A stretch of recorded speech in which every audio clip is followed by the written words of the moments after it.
go ahead and start. I'm missing one panelist, but we're trying to find him. My name is Douglas Griffin. I'm with Albany Associates. It's a UK company that does communications work in difficult and transitional environments. And I'm very pleased to be moderating this panel today. I think it's very timely. It's entitled The Multi-Stakeholder Approach to Internet Governance. And I thought I'd take a second just to read the blurb in the program so we can all remember exactly what we're here to discuss. It says, the session will discuss how to foster and nurture a multi-stakeholder approach toward Internet governance, enabling openness, freedom of expression, and access to information. It will assess the outcomes of the ITU 2012 World Conference on International Telecommunications and a possible expansion of the scope of international telecommunications regulations. The session will also take into account the progress and future of the UN Internet Governance Forum, the IGF. We have 6 panelists here. We're lucky to have a variety of perspectives represented. We have Paul Keneally, Head of Communications and Partnership Promotion Division of the ITU. Wolfgang Kleinwachter, I'm very sorry, Professor, University of Aarhus. Katrin Niemann-Metcalf, Professor of the Tallinn University of Technology, the Tallinn Law School, and the Chair of Law and Technology there. We have Brett Solomon, Executive Director of Access Now. Vladimir Rabavolau, First Deputy Head of the Operational and Analytical Center under the aegis of the President of the Republic of Belarus. And Jeremy Brooks, who will be joining us shortly, I hope, who is the Independent Chair of the Global Network Initiative. I'll let all of them introduce themselves and their interventions here in a second, and we'll go down the order that I just read off the list.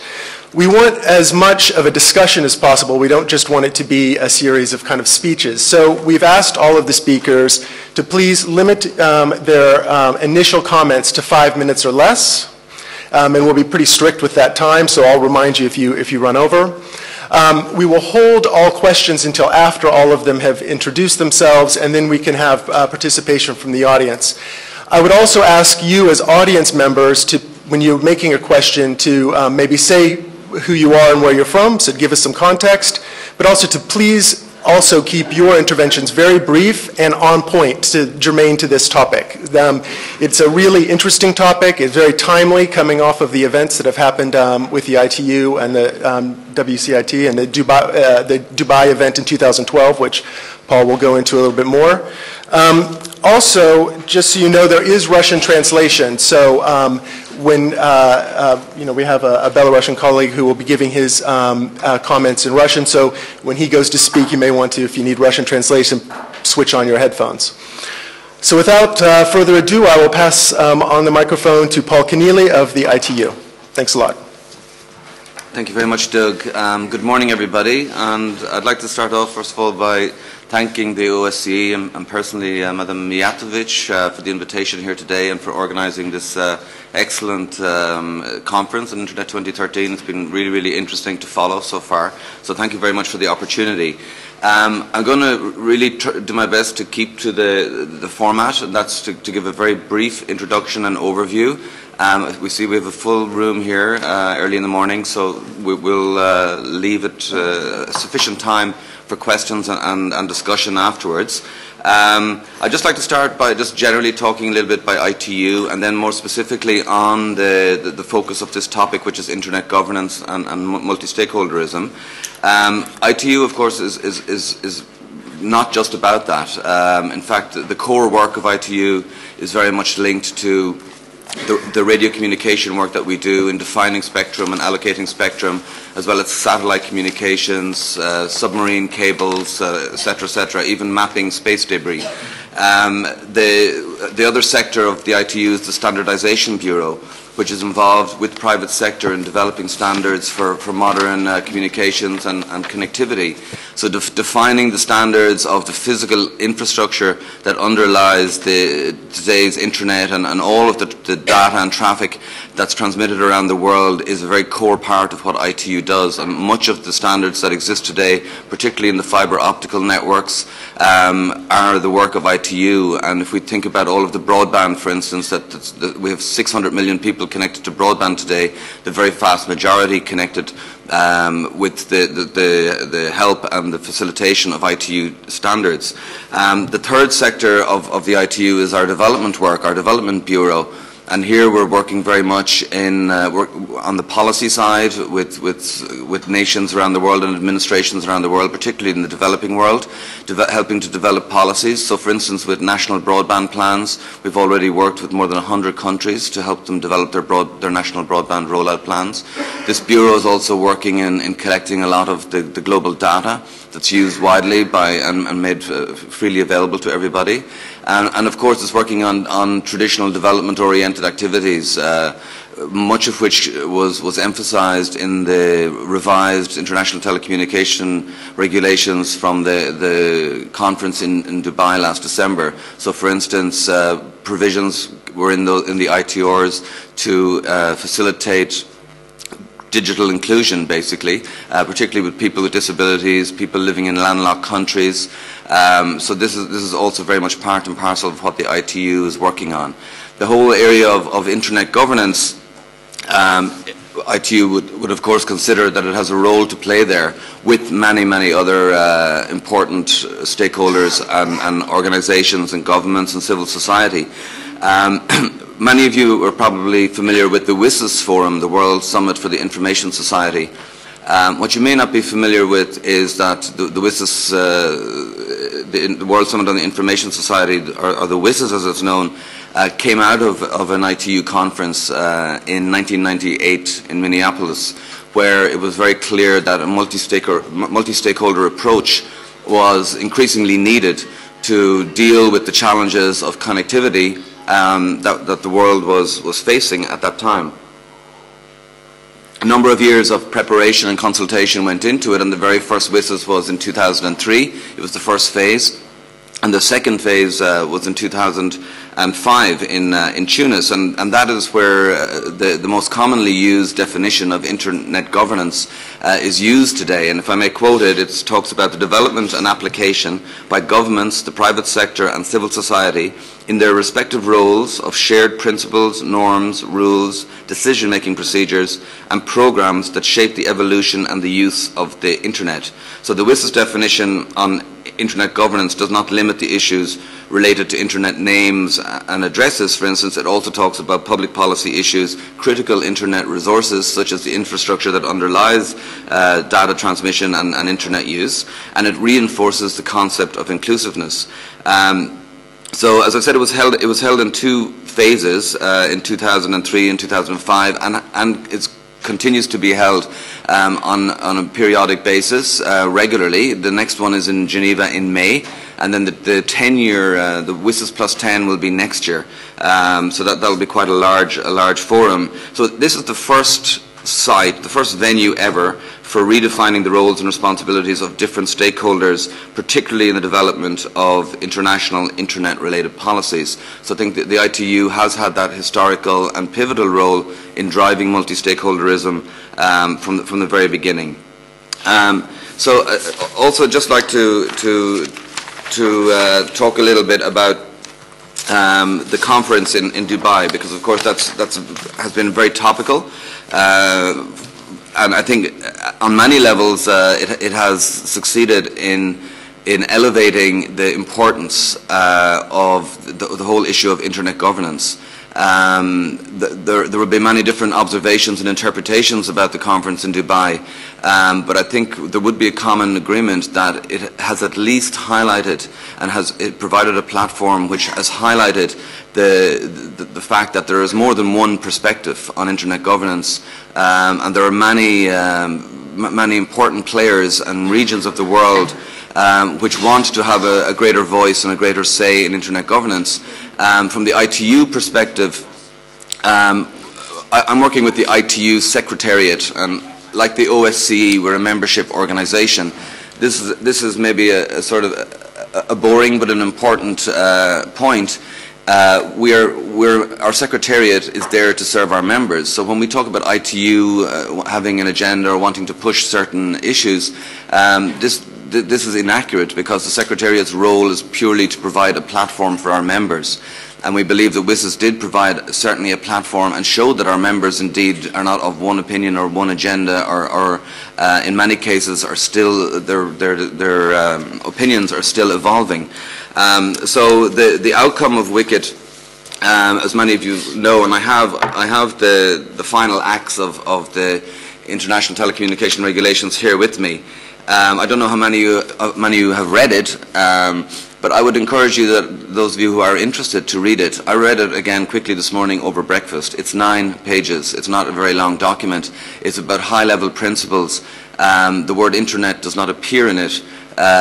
Human rights, existing human rights conventions are reinforced and supported, and there's a big focus on some very important issues, such as transparency in mobile roaming, such as I said, facilitating digital inclusion, many other issues which are very, very important, particularly linked to the core mandate of the ITU, which is about connecting the unconnected. It's about connecting the world in the modern era of telecommunications, which definitely then involves opening up and engaging with many more stakeholders than we would have traditionally have had to do so. And I think that's a good thing, and I think the organisation is benefiting and has benefited from that. So that's my very short introduction, and I'm looking forward to having further conversation afterwards, and I'll hand the floor back to fellow panellists. Thanks for that, Paul, for the intro to the ITU, and also updating us a bit on what's been going on with the WICET and the events in Dubai. I will go ahead and turn now to Wolfgang. If you could give 5-6 minutes, please. Thank you very much. I'm also very pleased to be here, and I thank Dunya and the OECD to organize this conference, because I think the OSCE brings some additional value to the global internet governance debate, because the internet governance discussion is indeed a multi-layer, multi-player mechanism where a lot of different partners can make specific contributions. And so there is no single authority, there is no single organization, no single mechanism which can manage or govern the internet. And the only way how this can be managed, and this is the result of 15 years of discussion, is indeed the multi-stakeholder model, which is the subject of this panel here. Probably I can add some words to the history, which was just outlined by Paul when he went back to 1998 to the Minneapolis Plenipotentiary Conference. But there was a story before 1998 when it started mainly in the United States. The question came, whether the management of names and numbers, internet names and numbers, should be go out of the management of one single person. Everything was done by John Postel himself in Marina del Rey in California, and the idea came up, should we institutionalize the management of names and numbers? And so Postel had different ideas, and he wanted to do this, to introduce also new top-level domains, to do it via ISOC, the Internet Society. But there was, various options, and one option was that he went to the ITU and he proposed a so-called interim ad hoc committee. It was the IAHC, and they produced a new GTLD MOU. Nobody understood what this is, but for Postel it was part of a strategy to keep this more or less non-understandable, so that he could do whatever he wanted. But the ITU was very happy, in particular Pekka Tajane, to join this group, and so they signed a memorandum of understanding in May 1997 that the ITU would get some functions in the introduction of 7 new generic top-level domains. And this was opposed strongly by the US government, which immediately came with an alternative proposal and said, okay, the internet should not be governed by an intergovernmental organization, so it should be done by the private sector itself. And so they came with the proposal to create a new corporation, which finally became ICANN. And the Minneapolis conference was partly overshadowed about this, whether the MOU, which was signed already in Geneva, should be ratified by the Minneapolis conference, yes or no. And the outcome was very clear, no. So that means the ICANN was established just 10 days after the end of the Minneapolis conference. And as a, let's say, as a, in the intergovernmental conference, you lose something and you get something. And the okay for the World Summit was part of this package in Minneapolis. So that means while the ITU had already the idea to have a World Conference in Kyoto in 1994, so it was opposed partly by the US government at this time, but then in Minneapolis the package was, okay, ITU, leaves the hands from the internet and you get the World Summit on the Information Society. So, and within the World Summit on the Information Society, internet governance issue came back. And there was the big conflict in the Geneva phase when China and the United States had different ideas. So China said, okay, it was mainly Madame Hu who argued now private sector leadership is good for 1 million internet users. Now we have 1 billion internet users and now we need governmental leadership. While the US said, okay, ICANN works, we should continue. Private sector leadership is. And this was the conflict in Geneva, and because this was not able to settle, or member states were not able to settle this conflict, they created this working group on internet governance with the mandate to define what it is, because there was different understanding what internet governance is. For some people it was just names and numbers, and for others it was the broad range of issues related to the internet.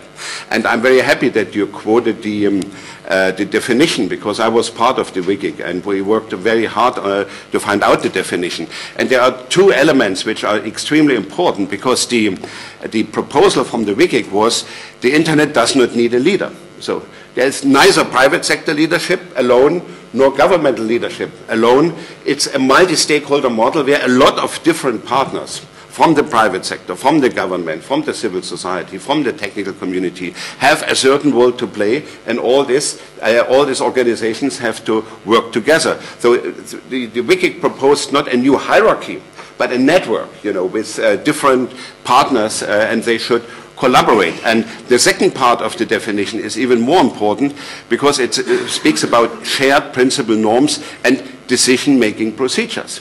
I think this is really important, shared decision-making procedures. That means normally if you are an organization, then just governments share their decision-making procedures. They do not share decision-making capacity with non-governmental stakeholders in an intergovernmental organization. So this is really a very important element of the definition, because shared decision-making procedures means sharing power. So the whole multi-stakeholder model on internet is a redistribution of decision-making capacity from traditional organizations to a broad set of different organizations, where each organization has a decision-making capacity in a certain arena. And you mentioned also that the definition went far beyond names and numbers. I think this is also important, that this is a broad range of different issues, and names and numbers is just, one element in it. Insofar, for me, was a surprise that member states from the ITU always came back, including in Dubai, to add the function to manage names and numbers under the ITU. So I think this internet names and numbers has nothing to do with the mandate of the ITU. And if you go back to the document 47 from Dubai, there was which was supported by 10 member states, including Russia, China, Iran, Saudi Arabia, and Bahrain, and some others. So if you try to, if member states try to bring names and numbers under the umbrella of the ITU, this won't work. So because this is not this mechanism with different organizations, the ecosystem. This is, we want to get it alone. And so this explained a little bit, why there was such a dispute in Dubai, so that at least some member states, I was a member of the German governmental delegation, they had really the feeling that some other member states want to extend the mandate of the ITU to an arena where the ITU should have not a mandate. And you are absolutely right that in the Dubai Final Act, the internet does not appear in the text which creates the legally binding language. So, but there are at least, two paragraphs, I mentioned it already yesterday, 5A and 5B, which have language in it on security issues and on spam, which opens the door for a very broad interpretation. And if you go to the statements which are made by member states which signed the treaty, in particular the statement from the Russian delegation, then you see already that their interpretation of Articles 5A and 5B are rather broad interpretation, and I think this is also the reason why some member states of the ITU, including the German government, did not sign the treaty so far, because we have to see how deep this conflict goes about the interpretation of the two articles, 5A and 5B. And insofar, this remains open for discussion. If you have these vague definitions, you create always problems. Look at the outcome from Tunis conference with the formulation of enhanced cooperation. Nobody knows what enhanced cooperation is. That was also, a rather vague formulation. And we have now, a huge conflict 7 years, 8 years after Tunis. And the CSDD creates a new working group just to find out what enhanced cooperation is. So that means vague language in a legally binding treaty is not good. And insofar, this explains why some member states have not signed the treaty. And there was also a resolution, you did not mention the resolution, it's number 3 from Dubai, where there are some proposals what the role of the ITU and the member states should be in future negotiations on internet governance related to the information society in a broader sense. And so also this resolution, probably we can come back to this a little bit later, because I want to stop here. So created some problems and also some confusion, and it makes sense to go deeper into this resolution a little bit later. I stop here. Thank you. Thanks for that, Wolfgang, for the additional context and detail. Thanks a lot for that. Katrin, now if you could go ahead and introduce your thoughts. Thank you. So I'm going to move a little bit away from just talking about the ITU and some more general points. I'm going to start with a small quote by Kofi Annan, I think it was in 2004, in relation to a global internet forum, where he said, clearly there is a need for governance, but that does not necessarily mean that it has to be done in the traditional way for something that is so different. And this made me think of another area that I've worked a lot with, which is outer space. And this analogy isn't unusual. A lot of people are comparing cyberspace and outer space. But the specific element of this that it made me think of was that when reading the early outer space literature from the 1950s, everybody was very idealistic. And they said, let's leave the shackles of the earth and let's create something entirely new. Let's forget all the principles that we have, etc., etc. And this resembles very much the talk about cyberspace in the early days. And I hate to be a spoilsport, but it doesn't work.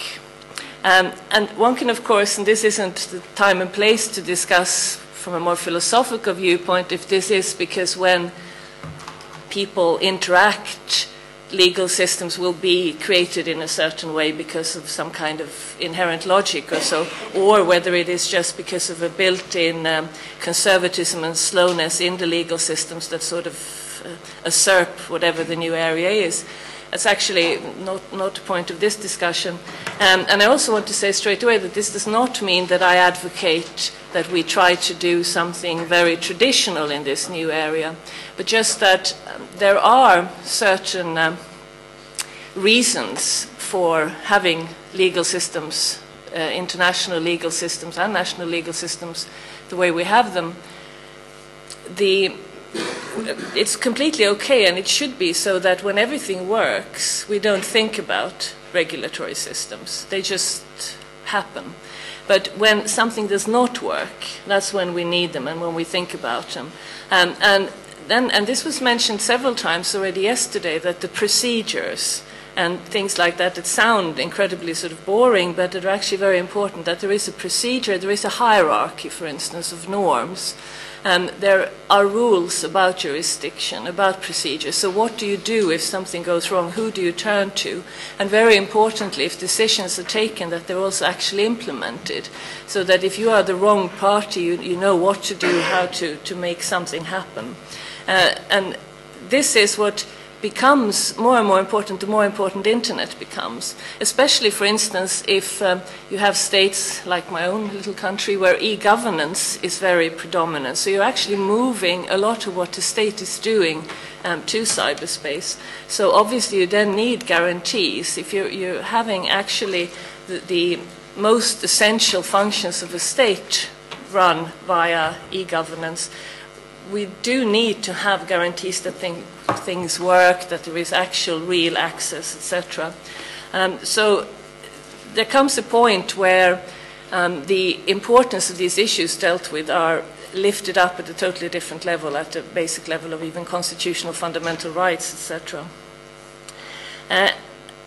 This said, and I'm not advocating any end to self-regulation, so not at all. I actually think that it is very interesting to have new forms of regulation, and this is indeed something we're trying also in this program we have at university, to make lawyers think more innovatively and make innovative people realize why we do have laws. So there is a need for both groups or all groups in society to think in new ways.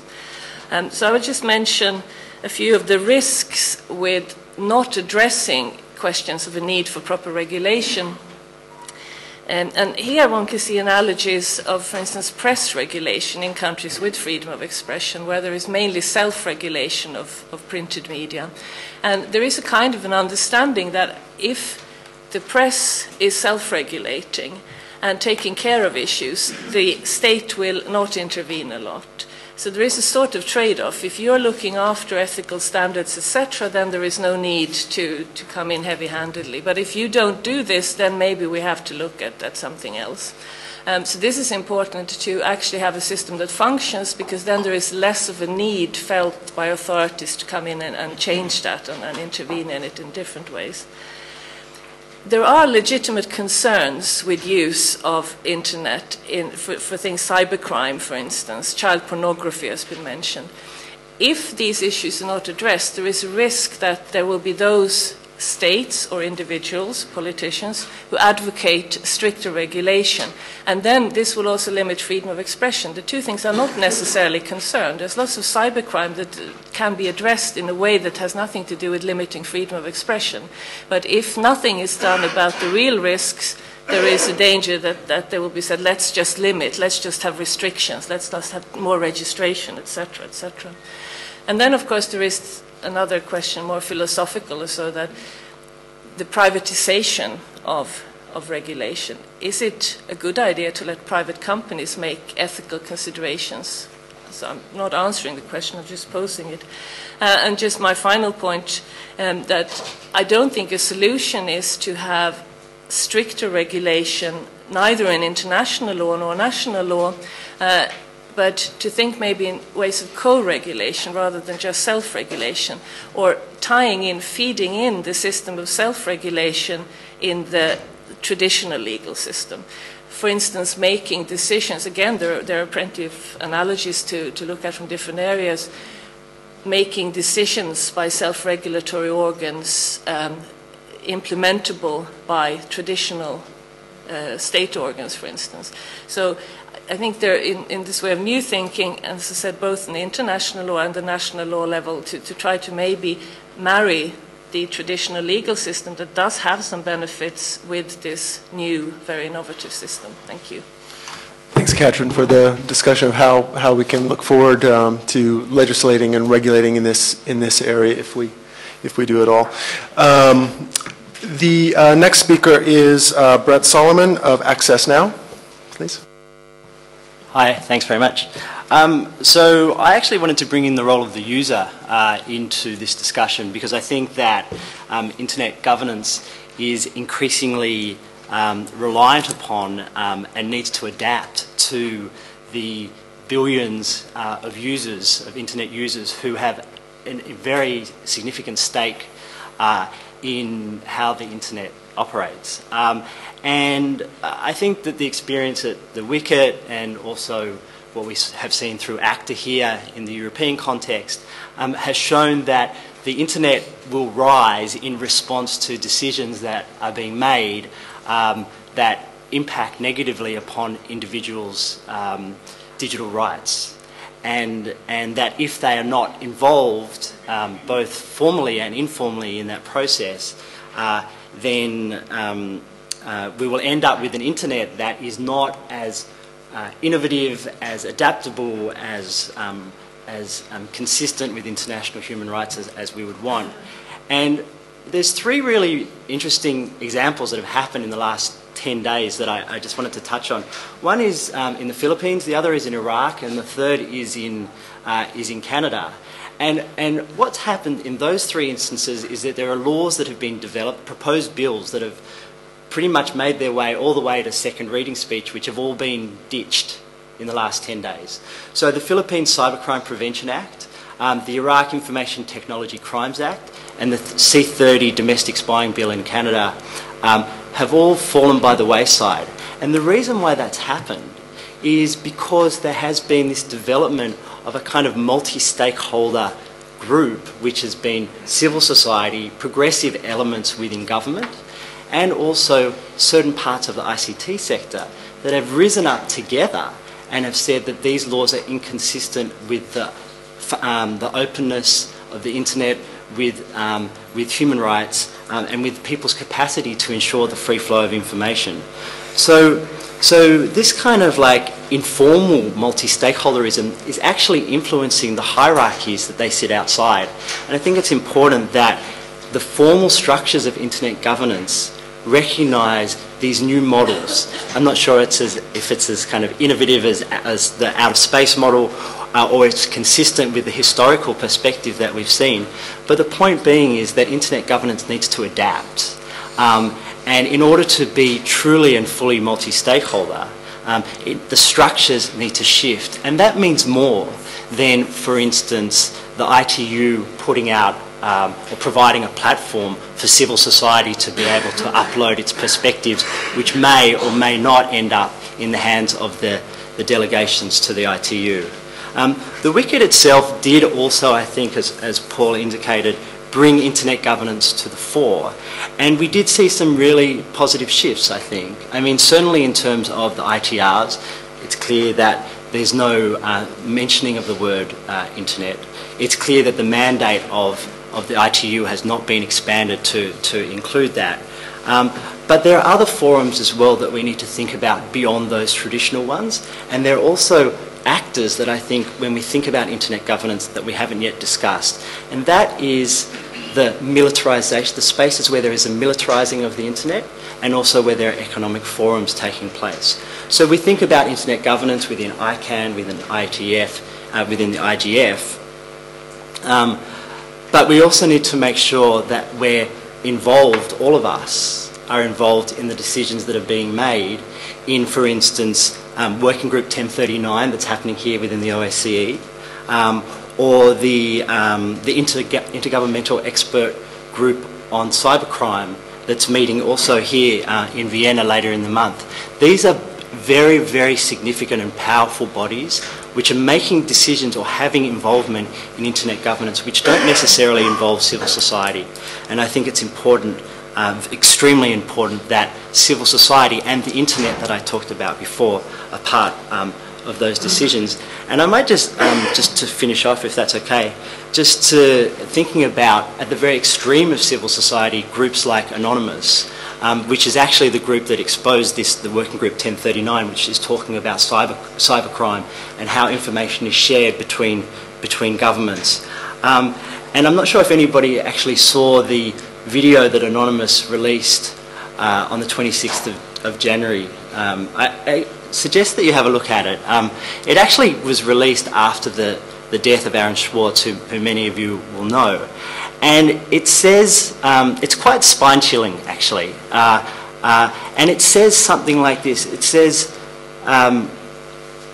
we acknowledge that we sit outside the traditional structures. It says that that does not mean that the system must not amend. In fact, the system must amend itself. And it finishes with the words, this time will be different. This time is not for lip service or for back padding. This time there will be change, or there will be chaos. So have a look at that video just to understand, I think, the spectrum of actors that are now potentially involved in the internet governance frame, all the way from the extreme version of the user, all the way through to the militarisation and the cyber commands that are happening in 50 or 60 countries around the world. Thanks for that. Thanks for bringing in the user and all the advocacy that's going on. It's been amazing to watch kind of the videos, the emails, the websites that have come up around this issue and how effective that has been. And I'm glad to see that this Iraqi law has been ditched, because I actually work in Iraq a lot and I was advocating against that law, and so I'm glad to see that the advocacy worked there. Now let's move to Mr. Uladzimir Rabavalo, who will talk from the perspective of the Belarusian government. And again, this will require translation for those of you who don't speak Russian.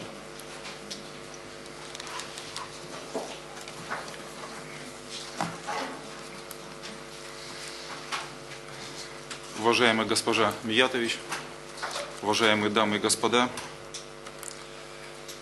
дискуссия на конференции о пленарном заседании и в секциях еще раз указала нам на сложность и противоречивость проблемы взаимосвязи свободы в интернете и его безопасности.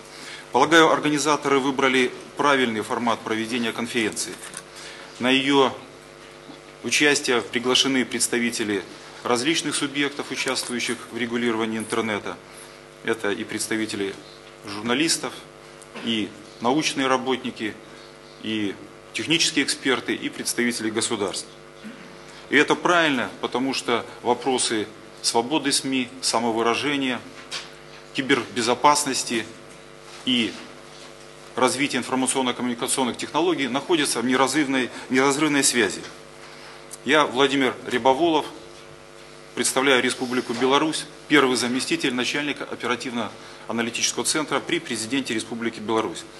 Организация, интересы которой я представляю, активно участвует в вопросах регулирования интернета.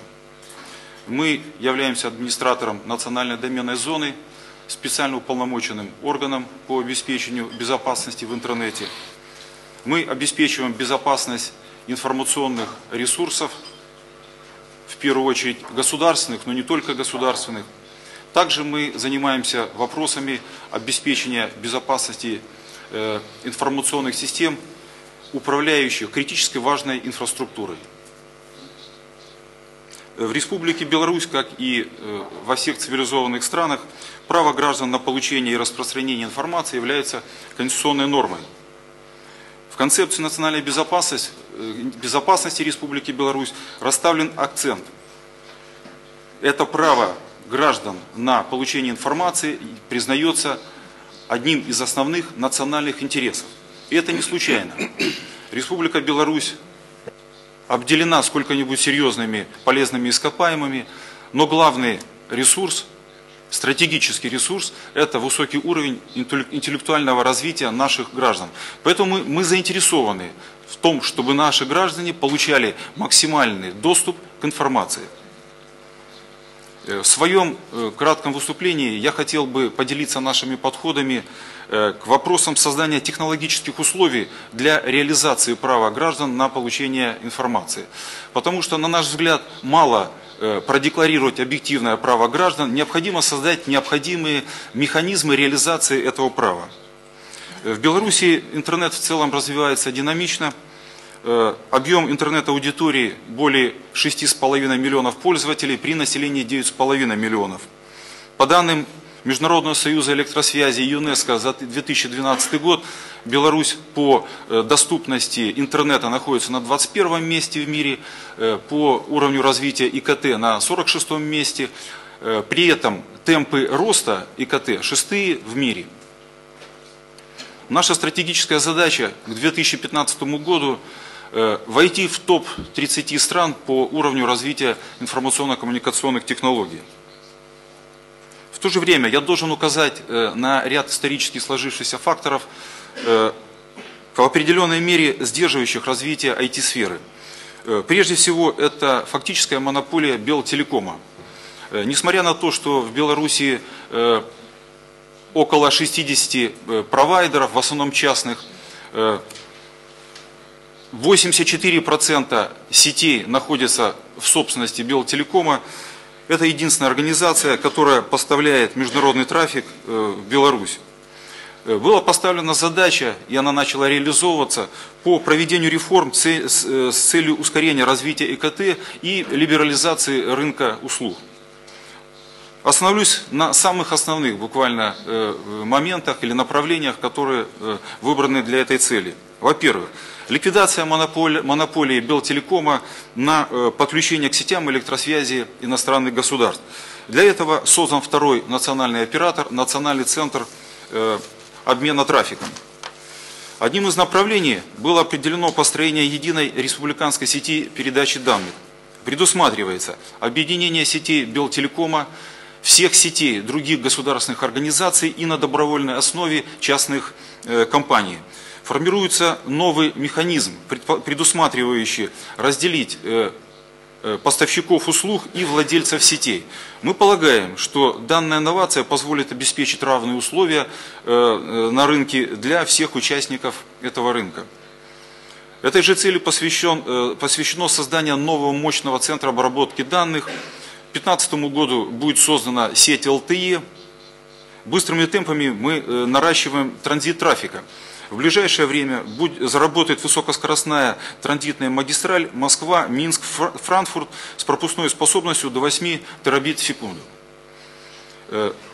Для реализации указанных проектов привлечены крупные иностранные инвестиции. Мы полагаем, что принятые меры позволят нам интегрироваться в всемирное информационное взаимодействие. В рамках совершенствования электронного правительства в прошлом году был создан Национальный центр электронных услуг. В ближайшее время предусматривается объединение всех информационных ресурсов государственных органов в единую систему, а это десятки информационных ресурсов, и обеспечить удобное предоставление возможности всему населению получать эту информацию. Учрежден Институт независимого регулятора. Его главная задача – формирование конкурентной среды в сфере ЭКТ. На первом этапе, на этапе реформирования, эти функции возложены на оперативно-аналитический центр, государственную организацию, наделенную властными полномочиями. Это не случайно, по нашему мнению. Мы изучали мировой опыт, как позитивный, так и негативный. Мы для себя определили, что реформы с таким исторической традицией легко не даются. Они проводятся сложно и зачастую болезненно.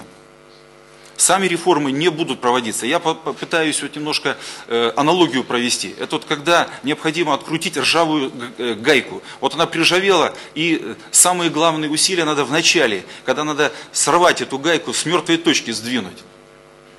Потом гайка со скрипом, либо без скрипа, но будет уже гораздо легче крутиться. Так вот мы сейчас находимся на этом этапе, когда нам необходимо с мертвой точки наш процесс реформирования в этом вопросе провести. В то же время мы понимаем, что без эффективного регулирования важнейших сторон жизни общества невозможно без четкого взаимодействия с негосударственными, неправительственными организациями и гражданами. С этой целью выработан механизм участия представителей гражданского общества и бизнес-сообщества при деятельности независимого регулятора. Созданный постоянно действующий Совет независимого регулятора, куда входят представители различных организаций, различных форм собственности и видов деятельности. Создан консультативный совет по развитию национального сегмента. А основные вопросы стратегические выносятся на общественный совет при президенте. Интересы в этом совете, в частности, представлены интересы 18 крупнейших коммерческих компаний. Я полагаю, что по мере либерализации рынка ИКТ в Беларуси степень государственного регулирования будет сокращаться, а роль гражданского общества и бизнес-сообщества будет повышаться. Сегодня представители гражданского общества принимают участие в обсуждении вопросов регулирования интернета на различных площадках, в том числе в средствах массовой информации. Есть много примеров. В ходе посещения Минска госпожой Миятович была высказана рекомендация отменить идентификацию пользователей интернет-кафе по паспортам. Этот вопрос был вынесен на широкое обсуждение, и сегодня я с удовлетворением могу констатировать, что вопрос решен. Представлять паспорта при пользовании в интернет-кафе и иных пунктах коллективного пользования нет необходимости. В заключение хотел бы отметить, что в настоящее время правовое регулирование интернета, на мой взгляд, носит фрагментарный характер. Это касается и норм национальных законодательств, и норм международного права. подходы и принципы, которые были выработаны десятилетия назад, на мой взгляд, уже не в полной мере соответствуют тому бурному росту развития интернета, который мы сейчас наблюдаем. Я полагаю, что представляется актуальной сегодня выработка единых своеобразных подходов регулирования общественных отношений в связи с использованием интернета. Мы поддерживаем позицию, высказанную на пленарном заседании нашей конференции, о том, что вопросы продвижения свободы СМИ в интернете должны решаться в комплексе с проблемами развития, обеспечения информационной безопасности, развития информационно-коммуникационных технологий. При этом важен диалог, а также уважение и учет позиций всех участников диалога. Мне понравился в связи с этим, и хочется отметить термин, высказанный на пленарном заседании одним из выступающих. Он ввел термин «конвергенция позиций». На мой взгляд, это попадание в точку, конвергенция позиций. Поэтому полагаю, что в этом направлении надо работать и выслушивать позиции всех сторон. Тогда будет успех, потому что невозможно решить какие-то одни вопросы в ущерб или каких-то других вопросов.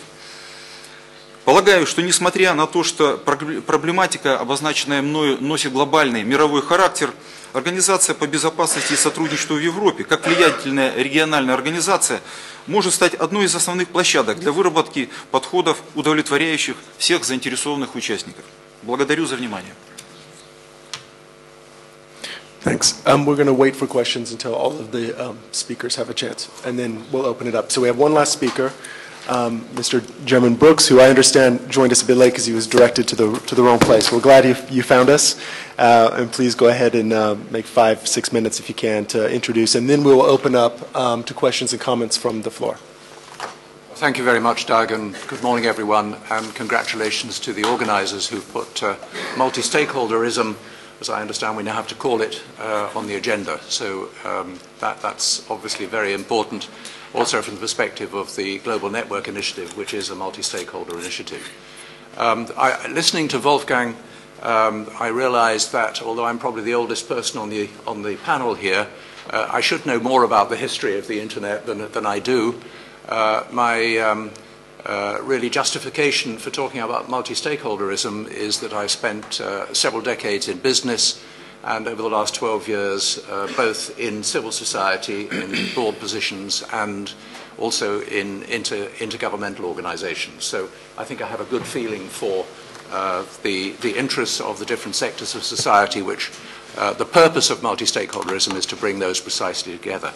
So let me just start very quickly with a few obvious points, but I think they're very relevant to what's been discussed by the other panel members. Clearly the Internet is changing at such a pace that even the leaders cannot tell you what it's going to look like in about 2 years' time. I used to ask very naive questions, what's it going to be like in 5 years' time? And I always got the response, we don't even know what it's going to be like in 2 years' time. It is this wonderful open system, innovative, bottom-up, and therefore in this kind of environment we need to be incredibly careful about any kind of over-regulation because of the law of unintended consequences, which will show itself more clearly, I think, in the area of Internet governance than anywhere else. This is not to deny that there are legitimate needs for law enforcement and national security, but these need to be tempered by, obviously, the principles of freedom of expression and privacy. And it's certainly my view, and the view which is expressed by the GNI initiative, that in doubt, in cases of doubt, you exercise that legitimate room for manoeuvre in favour of freedom of expression and privacy of users, and not for national security and law enforcement. Obviously, difficult areas to discuss. And for this reason, we've just had a few words from Belarus, but there are countries which are traditionally thought of as perhaps more authoritarian states that are seeking greater government control over the Internet and through the ITU processes that we've also heard about. And I think it's not so much that the ITU doesn't have legitimate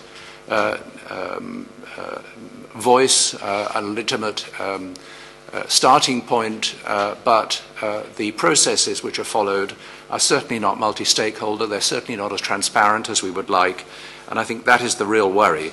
So from the G&I perspective, the problem lies with the processes that are closed and which present opportunities for governments to pursue politically motivated policies at the expense of the rights of users, and we heard from Brett some comments about those rights of users.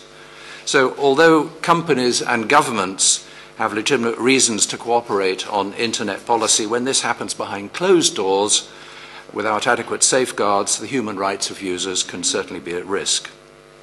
And I think one of the positive outcomes of WCIT was that a coalition of some governments, civil society groups and companies were able to stop the proposals that pose the greatest threat to freedom of expression and privacy rights.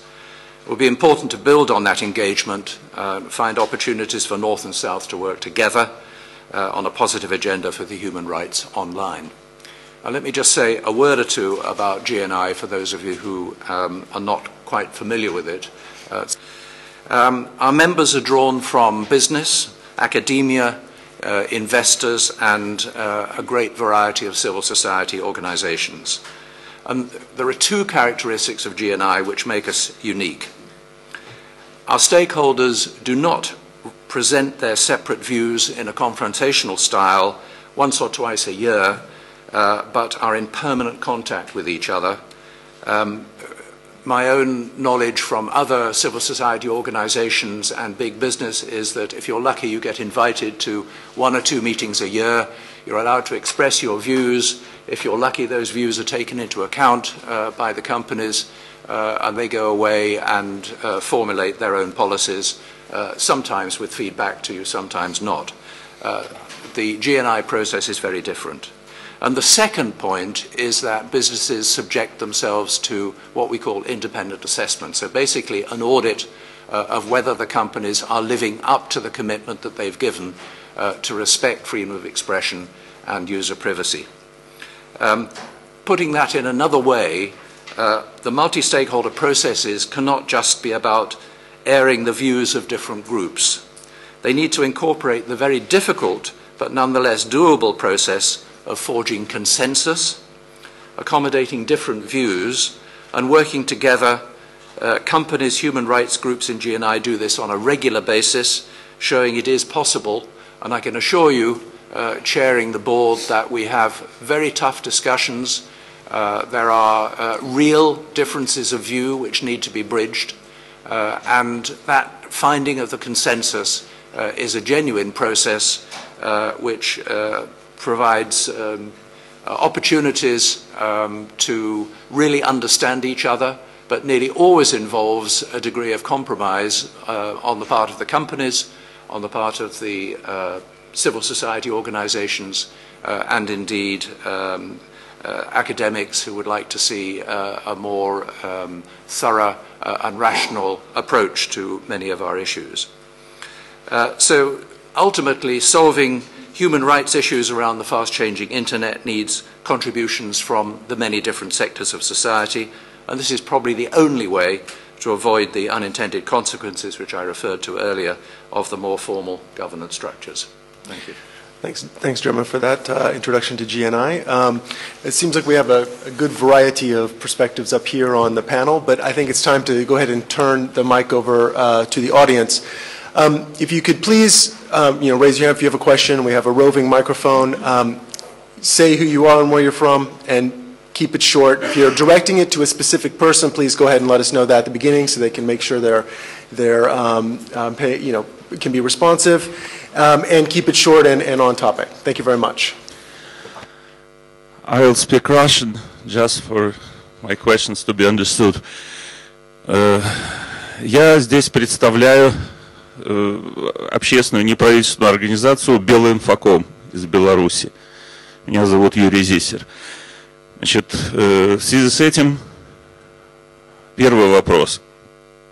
Значит, наша организация 5,5 лет пытается изменить что-то в телекоммуникации. Вот, и значит, вроде бы принят 60-й указ, по которому есть демонополизация Белтелекома. Прошло 3 года, а ВОЗы не там. Все равно наши провайдеры вынуждены покупать трафик у Белтелекома по ценам, превышающим, значит, в 6 раз розничные цены самого Белтелекома. Вот, это мой первый вопрос от ассоциации. Второй вопрос больше от меня, значит, про черные списки сайтов.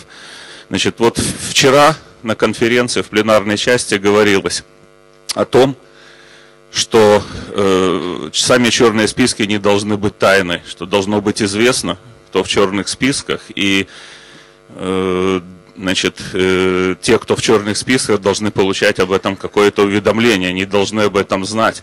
Вот. И почему в этих черных списках, наряду с террористическими сайтами, присутствуют сайты медиа, там, Хартии 97, Белпартизана, Весны 97, блоги даже. Вот. Такие 2 вопроса. Спасибо. Let's go ahead. I understand we have someone from Charter 67?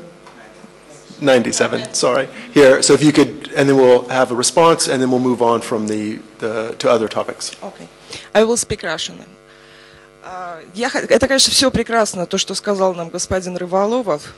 По большому счету, это представитель спецслужб Беларуси. Я бы хотела отметить 2 момента, как регулирует интернет в Беларуси.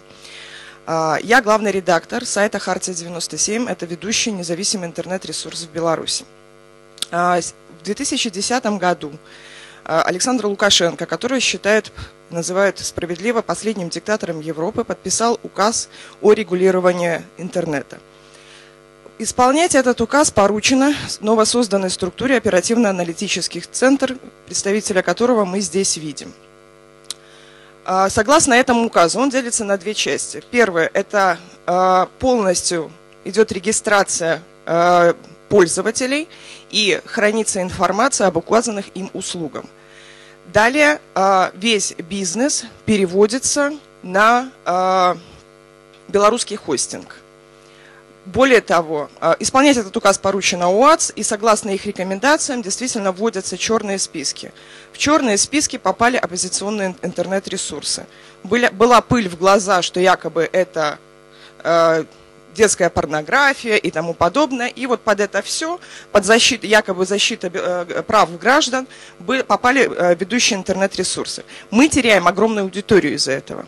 Потому что экономика в Беларуси государственная, а в списке, согласно сайту из черных списков, запрещены к показу в государственных учреждениях. Далее.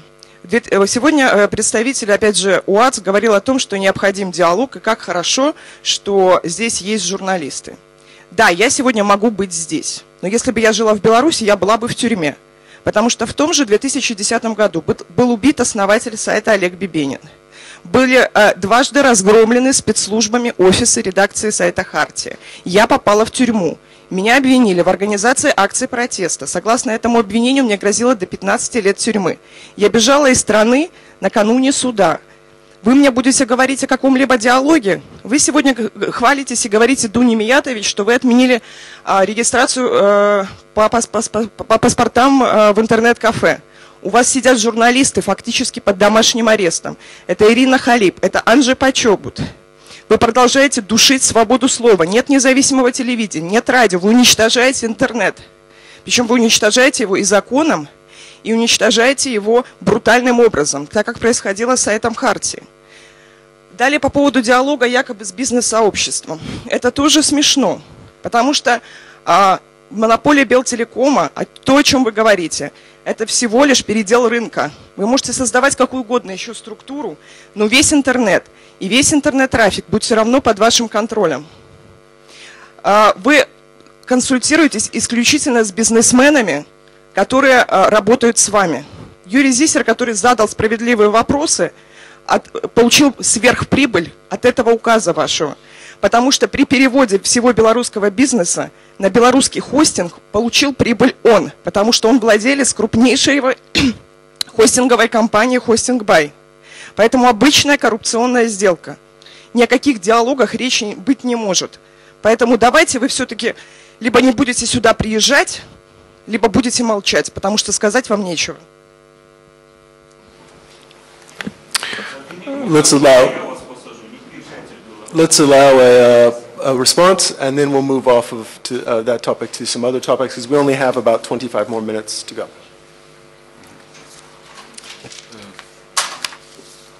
Будем сохранять холодную голову.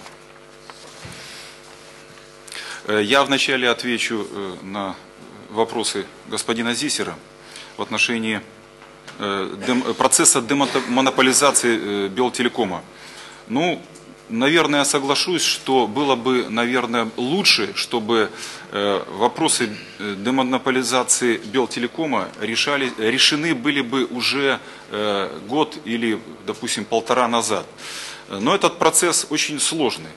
Для того, чтобы решить вопрос демонополизации Белтелекома, в частности, по присоединению к сетям иностранных государств, необходимо провести очень серьезное техническое развитие. Необходимо создать определенную инфраструктуру. Я в своем выступлении высказал о том, что мы привлекали крупные иностранные инвестиции. Ну, кто знает, что из себя представляет вот эти отношения, договорные отношения, наверное, поймет меня, как не просто решаются эти вопросы. Но опять попытаюсь провести аналогию. Можно пойти в торговые ряды и быстренько купить какой-то продукт. Но тогда мы рискуем купить некачественный продукт и потратить лишние деньги. Можно немножечко походить, посмотреть, поторговаться. Мы выбрали второй путь. Могу сегодня констатировать, что мы учли интересы и инвесторов, и интересы государства мы учли. Мы взяли по хорошей цене хороший продукт. Это первый вопрос. Сколько времени нужно будет на реализацию проекта? Я сейчас не берусь, у меня нет никаких данных, но я могу сейчас с уверенностью сказать, я констатирую, что проект начал реализовываться. Сколько по времени? Ну, я думаю, это зависит и от самого предприятия «Белорусские облачные технологии», и от организации, которую я назвал, Национальный центр обмена трафиков, который является соучредителем вот этой организации «Белорусские облачные технологии». Это первый вопрос. Второй вопрос. По черным спискам. Ну, звучит, конечно, страшно, черный. Ну, давайте я попытаюсь объяснить, что это такое.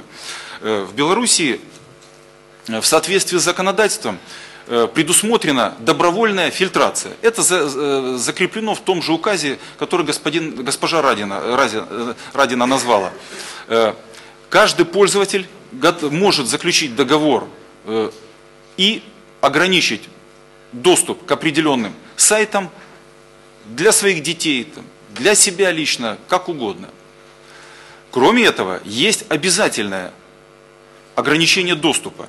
Государство, как любой работодатель, имеет право устанавливать свои правила работы, условия работы.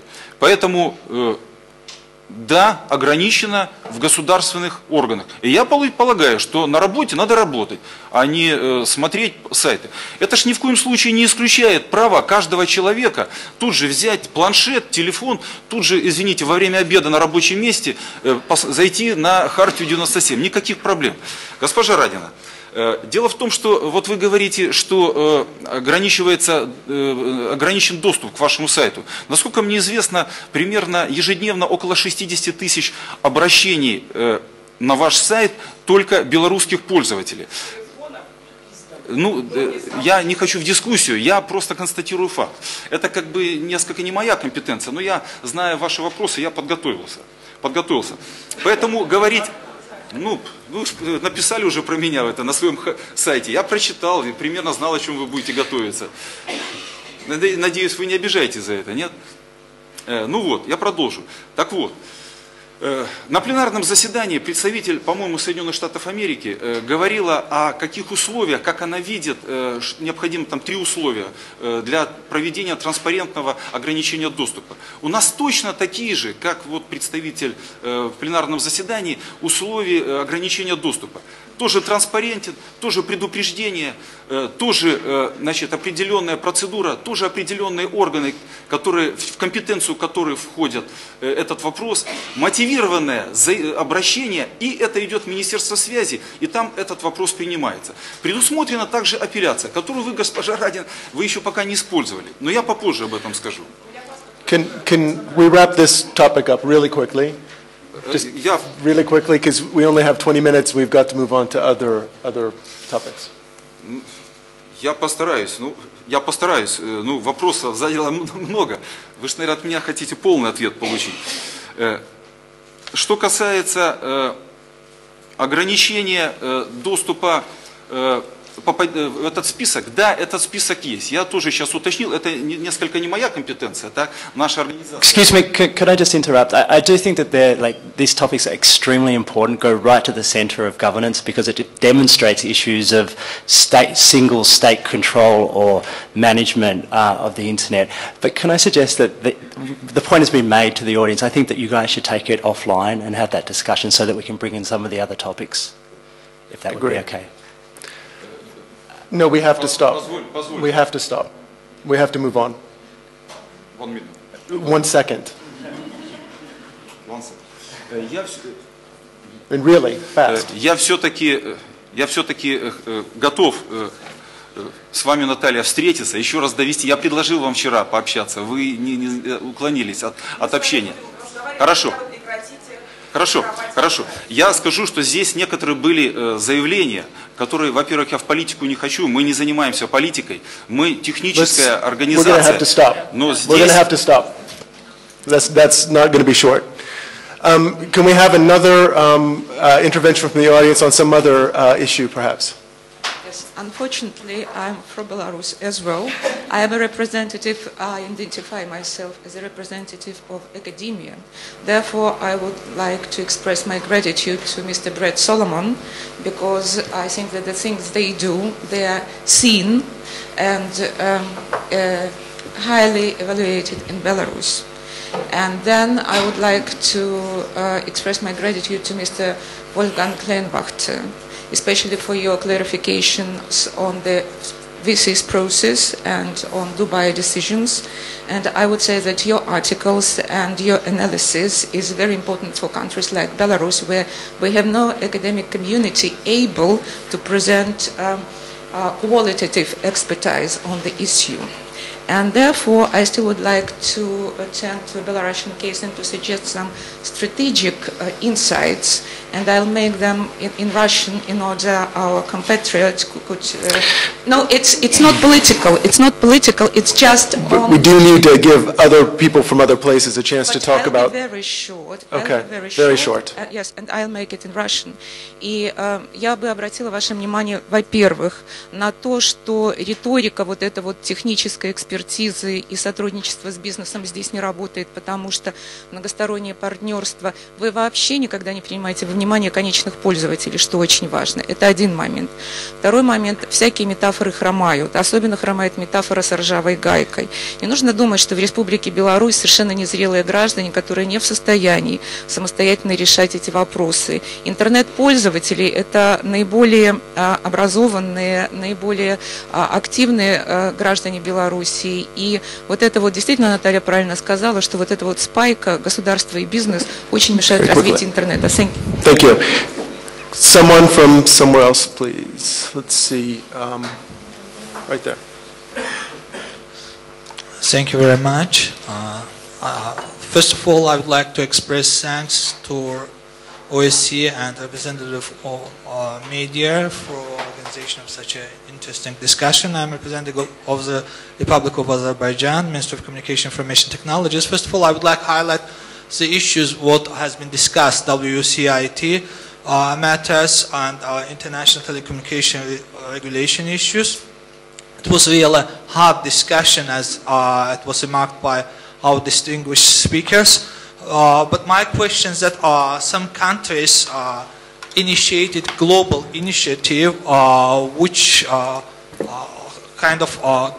which goals is to establish better access and better accessibility for all people, all participants to the internet. And one of these initiatives, group of countries in 2009 at the 64th session of the United Nations was an initiative of support of the creation of the Trans-Eurasian Superhighway Initiative. And in 2012, another session, 67th, supported this idea that to make easy access to the high-speed internet. And government of Azerbaijan itself, in Azerbaijan, supported to access each person, each home to the high-speed fiber optic, which means that in the city 100 gigabits per second, in remote areas 10-30 gigabytes per second. Such kind of, my question is that how do you see, how can you see role of the international organizations such as ITU or OSCE or Council of Europe in supporting of such kind of infrastructure projects? Because general goal of to establish enabling environment, good environment for all citizens to have access for high-speed internet. How do you see role of international institutions in speeding of this kind of infrastructure projects? Thank you very much.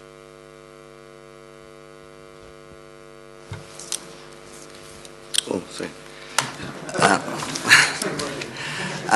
Thank you very much. You're from Azerbaijan, that's correct?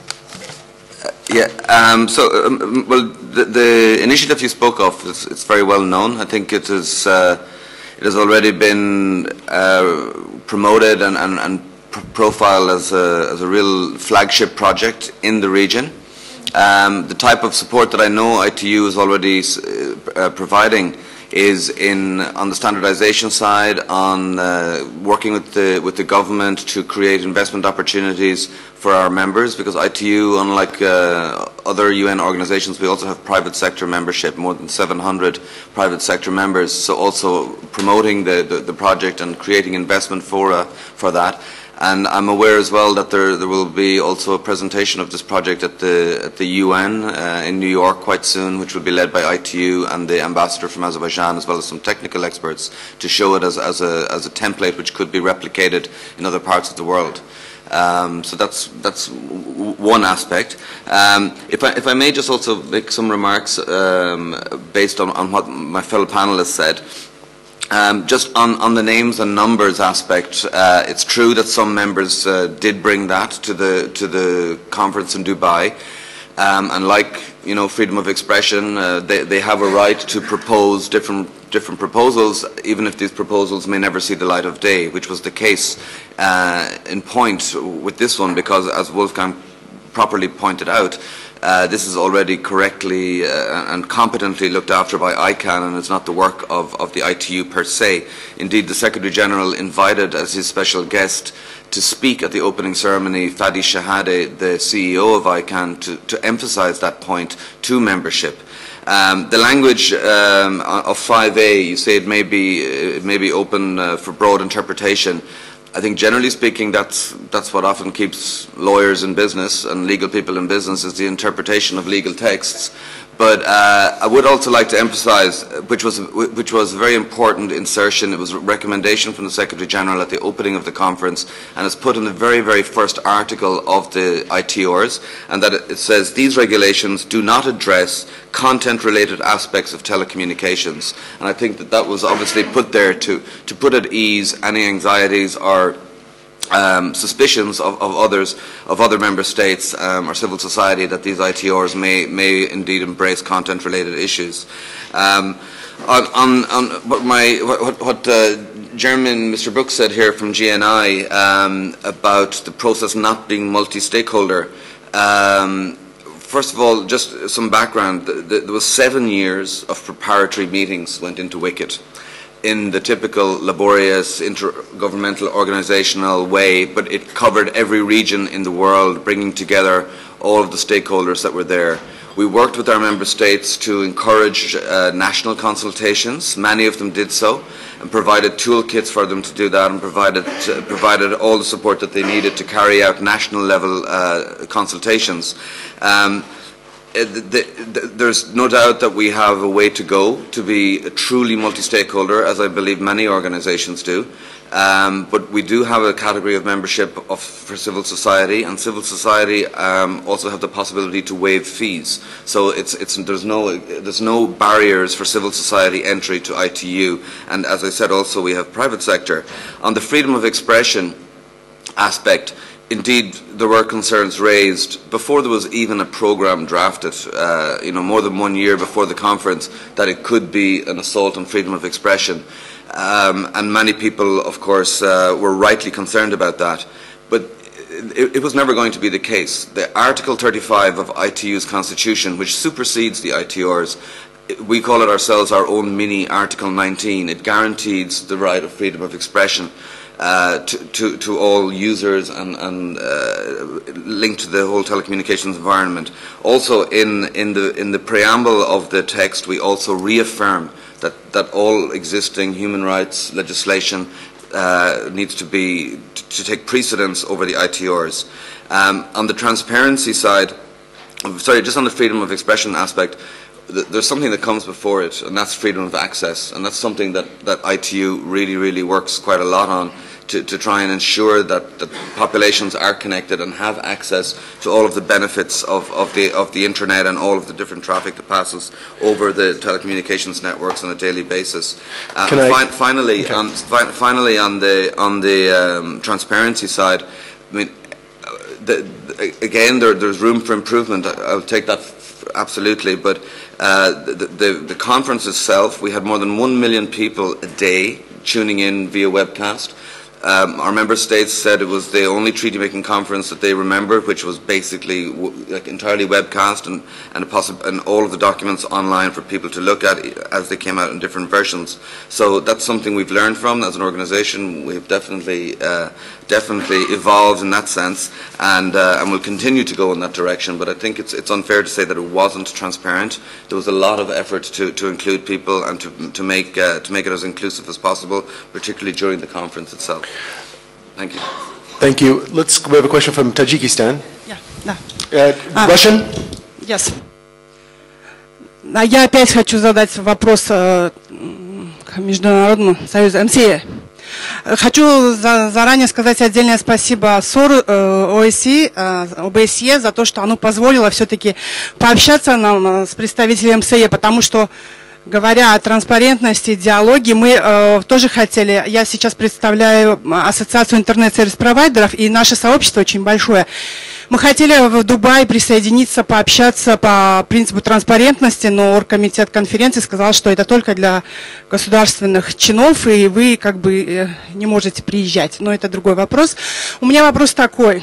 Мы с 1994 года являемся, Таджикистан, членами МСЕ. И вот уже скоро будет 10 лет, как мы пытаемся доказать одному из наших государственных структур, что нормы МСЕ для нас обязательны.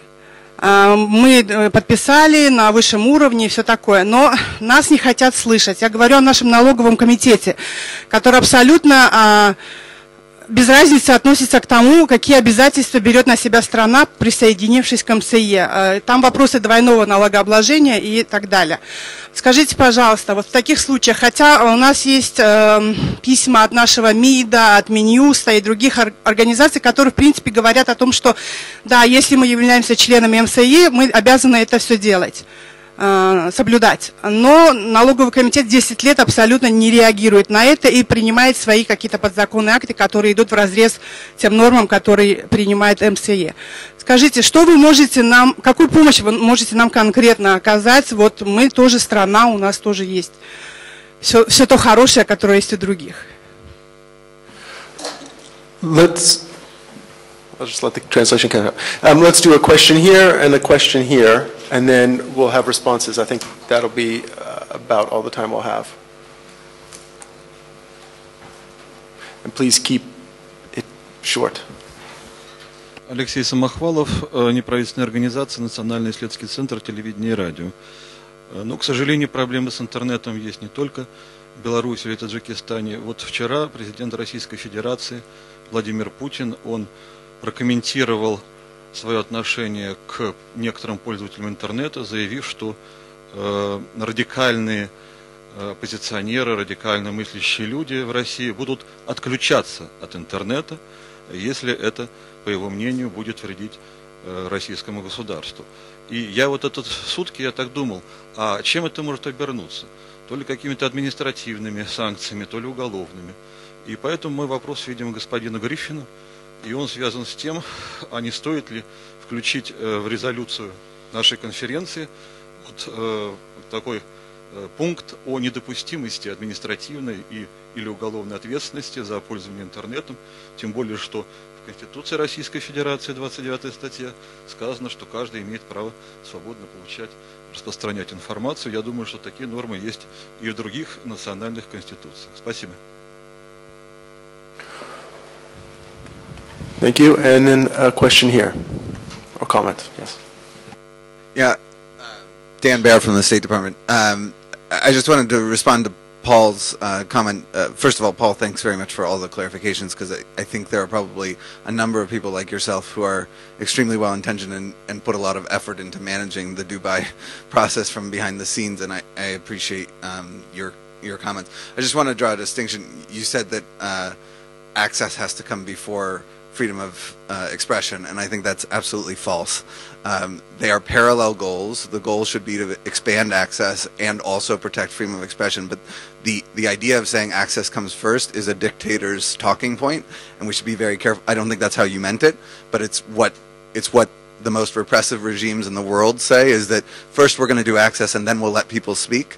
It's BS, and we shouldn't accept it as a way forward. We should say that we are committed deeply to expanding access for more people in more places, and that as we expand access, we should be equally committed to making sure that the freedoms of those people are protected. And those two things aren't disconnected, because actually what we see, and this goes to the question from Azerbaijan, or from the Minister of Telecommunications, is that one of the most reliable, empirically, the most reliable way of expanding access has been to make sure that regulations are put in place, both to make it possible for private sector development of infrastructure, since most infrastructure has been private sector, to expand access rapidly, and to make sure that the benefits of the internet are available so that people see value in having that access. And it's no coincidence that Silicon Valley exists in the United States and does not exist in some other places. I think the freedom of expression and the private sector development go hand in hand, and the expansion of access shouldn't be sequenced before the protection of rights. Thanks. And maybe is there anyone else in the audience who wants to make a comment? Or let's go in the back. And then the panelists can respond. Thank you. Alexander Klimberg from the Austrian Institute of International Affairs. We haven't actually talked at all about the multi-stakeholder approach, and therefore I would like to just very briefly ask the panelists, do they think that the WSIS definition of the multi-stakeholder approach will be changed in the near future, and what is their opinion about that? Okay, go ahead. Why don't you...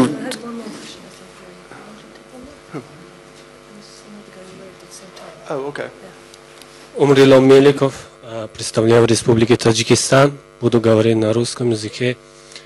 У меня вопрос такой, что вообще известно, что Совет ООН по правам человека принял резолюцию, в котором говорится о защите прав человека в том уровне, который в офлайне существует, должно и соблюдаться, и защищаться в онлайне. Я уверен, что в Конституции и других законах всех стран указано, что государство гарантирует защиту каждого человека, права каждого человека. И в офлайне государство на это имеет все инструментарии. А вот в управлении интернета больше дается привилегий частным секторам. А как может государство обеспечить защиту прав человека в онлайне, если он в этом управлении даже не дается такой возможности между правительственными организациями или другим структурам? Возможность содействовать или как Вот. Как эксперты видят роль государства в этом процессе? Спасибо. Okay, so a few points have been raised here at the very end. We have a question to the ITU about the help that they can provide. We have a question about the definition of the multi-stakeholder approach. We also have the State Department comment about the freedom of expression and access being parallel goals, and also a question from Tajikistan about the proper role of the state in this whole process. So maybe just the panelists can answer as they wish. Just be short so that we can hear from kind of a variety of people. I'll be very quick, and I just wanted to comment to Dan. I mean, I couldn't but agree with you, and I didn't intend to infer sequential importance. It's just the way I expressed it at the time. But it's a very, very important aspect which is often left out of the debate of freedom of expression, and that's what I meant. As with the colleague from Tajikistan, the issue of affordability is also something we work very, very closely on with our member states and indeed with our private sector members. And I think that's also an issue which deserves a lot of attention, because if I remember correctly, and I'm just doing this from memory, so I may be slightly wrong, but we did a state of broadband report quite recently which looked at affordability of access, and Tajikistan indeed fared quite poorly in that. If I remember, it was more than 30% of monthly income was required to have a broadband connection, which is of course a barrier to access and a barrier to accessing all of the content and the wonders of the internet and telecommunication services. So that's something we've worked with the Tajikistan government on that. We've highlighted it to them and working with them on a national broadband plan which would take into account affordability.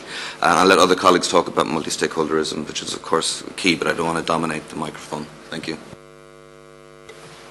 If I could just talk about the ITU as an institution. The ITU is an intergovernmental organization, so when it runs meetings, they are effectively conferences of state parties.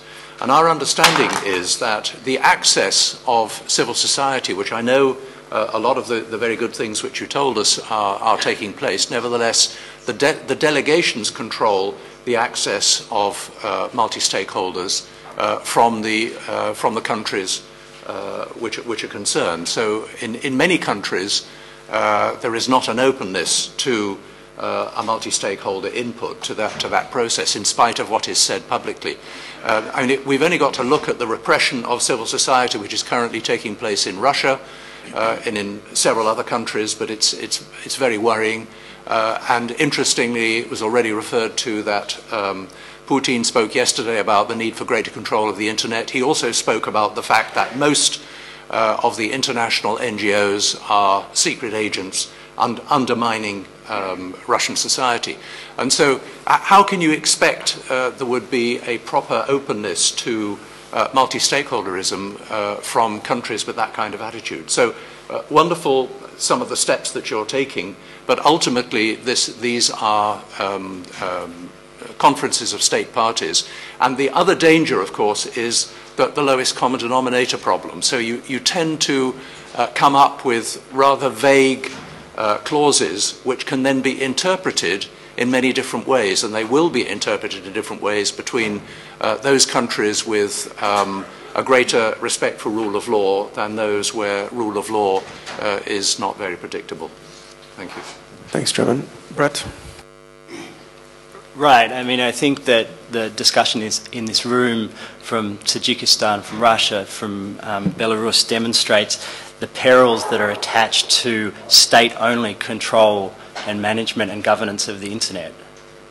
And the intergovernmental or multilateral, multi-stakeholder, I should say, environment that we're talking about, that we're pushing for, and that civil society is advocating for, is designed exactly to prevent these sorts of discussions, to ensure that the right to freedom of expression before access, and I think it's actually freedom of well, we can talk about that in more detail, but you know, is the determining factor here. And Dunya, who's actually no longer in the room, but the joint declaration by the 4 special rapporteurs and the Human Rights Council resolution of last year made it very clear that it is international law that the human rights framework applies equally online as it does offline. And I think that states have that obligation within the multi-stakeholder environment to ensure that that takes place. There does need to be an evolution of multi-stakeholderism to address the question at the back. I mean, I think that it is not necessarily working yet, and I think we need to enhance it. I don't think that means a new body, and I don't think that means a new international treaty, but it does mean enhancement of the existing bodies and communication between them and transfer of information and acknowledgement of the different roles that each of them play. So lots more to say, but I'll hand on.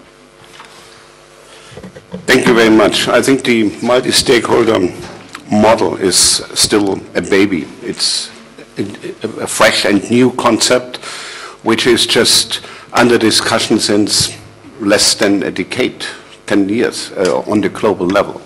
What do you expect from a baby? So it cannot do all the things you expect from an adult person. So that means it's still a learning experience we have to learn, but there should be no way back. Otherwise, if you kill the baby in the cradle, then you are back in the old system. And the old system has demonstrated that it has its limits. So the old system is not bad per se, but it has reached its limits. The multi-stakeholder approach gives you new opportunities, brings new dynamic into processes, opens the door for more innovation, for economic growth, for more freedoms. And because the people who are really, affected by decisions are involved in the policy development and participate in decision making. So the multi-stakeholder model has much more opportunities, and the existing models, for instance, the IGF in the Internet Governance Forum, which was an outcome from the World Summit on Information Society, has still a lot of room for improvement.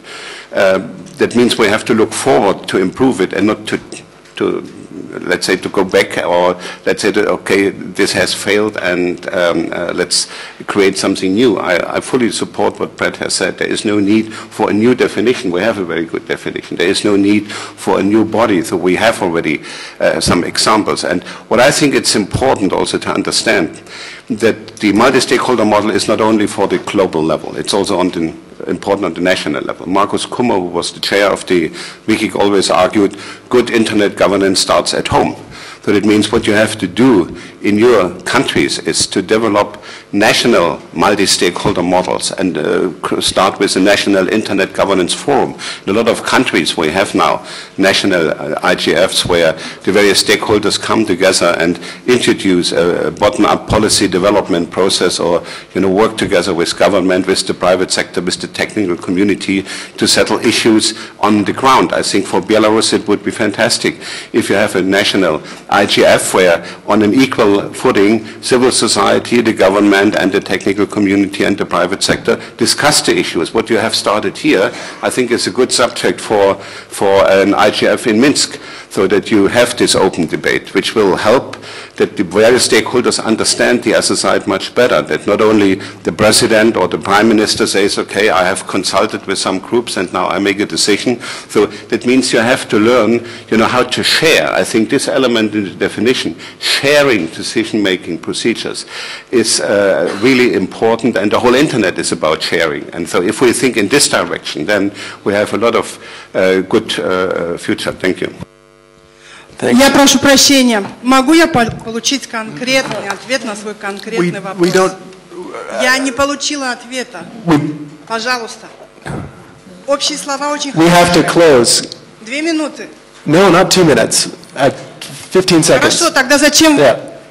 Хорошо. Нет, я даже не задаю вопрос. Я просто хочу, чтобы ответили мне на мой вопрос. Что делать, если 10 лет не исполняются резолюции и уставные нормативные документы МСЕ?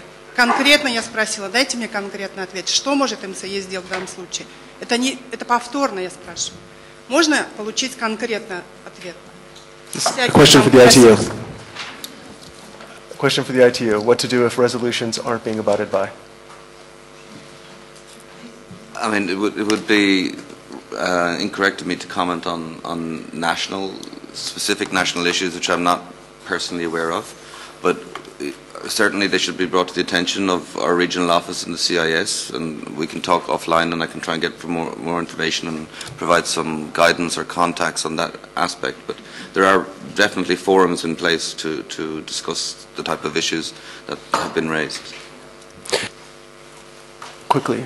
Okay, so I'll be very brief. I agree we unfortunately went away maybe from the topic, but at the same time very relevant issues have come up. So I don't intend to repeat what colleagues have said, but just maybe to underline that one thing one should be wary of is, again, going back to my outer space analogy, discussed also there, institutionalitis, as it's sometimes called, that you start putting all your efforts into creating new institutions, and then you think you will solve the problems that the old institutions can't deal with. We have a system of international relations consisting of states that unfortunately are not all democratic, and there are no good mechanisms. And this also actually answers the last question, which was a more specific technical one. There are no mechanisms by which somebody else from somewhere can guarantee that all states abide by all rules. So even if we create a new organization for Internet, or 10 new organizations, or 150 new organizations, that's not going to change. So there's no point in doing that. But Brett was saying very well that this all also illustrates how not just using the state organization channels is an exciting way forward. And we shouldn't forget how much Internet has actually meant for the benefit of freedom of expression. That should not be forgotten, because it is easier for information to move. People know things in a different way than they did before we had Internet.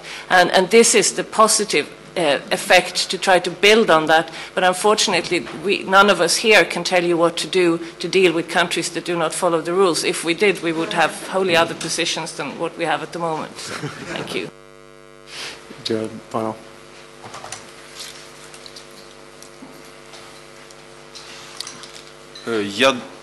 Я думаю, что одно из главных достижений нашей конференции, что здесь можно выслушать различные точки зрения.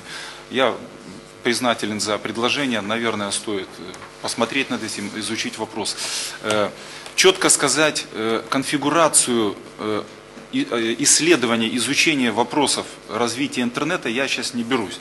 Роль участия государственных организаций, других субъектов участия регулирования интернета, развития интернета надо обсудить. Так, я думаю, в формате нашей конференции сложно ответить на этот вопрос. В то же время я полагаю, что роль государства в регулировании вопроса интернета, конечно же, очень значительная.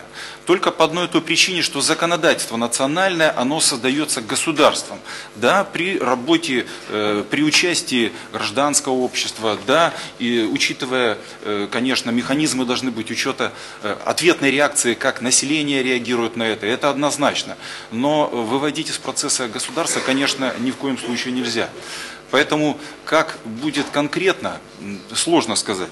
Я знаю одно, что при выработке этих вопросов должны быть несколько принципов. Первое – это баланс интересов. Второе – ответственное отношение всех субъектов. И третье – комплексное решение всех вопросов, затрагивающих как вопросы свободы выражения, так и вопросы ответственности за информацию, которую ты распространяешь. Это много, это и авторские права, и вопросы, допустим, условно говоря, оскорбления и так далее, и так далее. Это вопросы, которые надо решать в комплексе. Вот такая моя позиция, вкратце, тезисно. Okay, thank you very much. Thanks, everyone. We've stayed a little late. I appreciate your attention. I believe that the plenary now will be going on at 11:30 in the same place we started.